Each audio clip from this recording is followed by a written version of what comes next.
চাটা তো আমি করে নিয়ে এলাম বল, তোর বাটার দিয়ে ব্রেডও শিখে নিয়ে এসে দিলাম, আর আমি আগে খাবো না? না, কেন খাবো না আগে? আমিও তো কাজ করছিলাম। কোন সকালে উঠেছি সব রান্না হয়ে গেছে। আজকে হয়েছে রান্নার মধ্যে হয়েছে ভাত হয়েছে, ভেন্ডির ঝাল হয়েছে, বরবটি আলুর তরকারি হয়েছে, তারপরে তেল পটল হয়েছে। কিছু বলবি? বরবটির তরকারি হয়েছে, ভাল লাগে তো? ওর তো রোজের চিকেন দিলেই ভালো।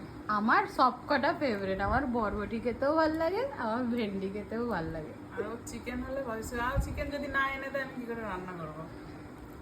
চিকেন কবে এনে দিবি? এই তো আনতে যাবো চাকে। চাকে চিকেন আনতে হবে যাতে রাত্রিরে এসেই খেতে পারিস, তাই তো? আর অত কিছু রান্না করেছি, কে খাবে? মানে তুমি তো বললে, কালকেই তো বললে যে চিকেন আনতে।